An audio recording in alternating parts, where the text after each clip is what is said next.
tomorrow, 91 degrees. WDL News Time at the Tone, 4 o'clock.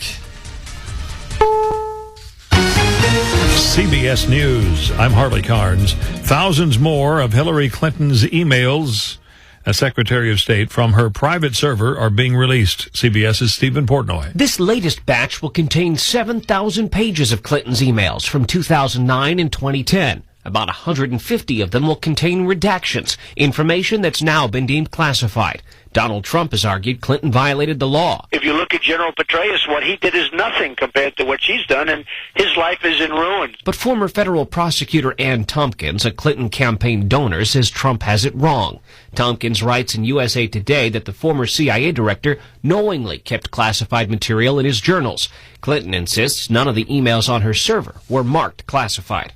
Stephen Portnoy, CBS News, Capitol Hill. In Houston, Texas, Harris County DA Devin Anderson says 30-year-old Shannon Miles could get the death penalty for the murder of Sheriff's Deputy Darren Goforth. Deputy Goforth fell to the ground, and the male stood over him and fired several more times into the back of his head and his back. The deputy was shot 15 times. Flags in Texas are at half staff for that deputy.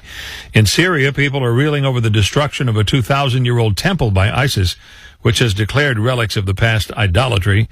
In Iraq, the military has had one of its infrequent victories over ISIS forces. CBS's Dan Raviv. Iraq's army, backed by U.S.-led airstrikes, claims the Sunni Muslim extremists of ISIS have been forced to flee from towns near the key city Samarra after a 2-week push by the Iraqi army with the help of Shiite Muslim militias trained by Iran. But 4 Shiite fighters were executed by burning in a horrible propaganda video issued by ISIS. 6 inches plus of rain in 5 hours in the Charleston, South Carolina area. The floodings had small boats in the streets. Hundreds of drivers had mishaps on I-26, and there was a mudslide on 526.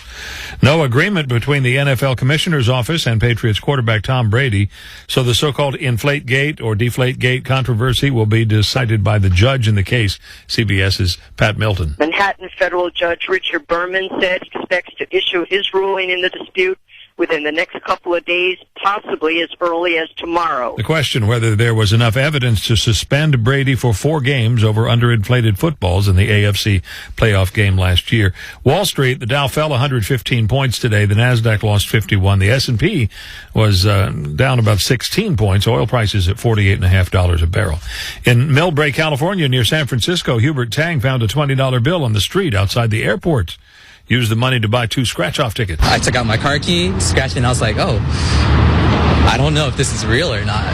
But, I think we just hit $1 million. And he did. Tang says now he's thinking of dropping $20 bills on the streets just to pay it forward.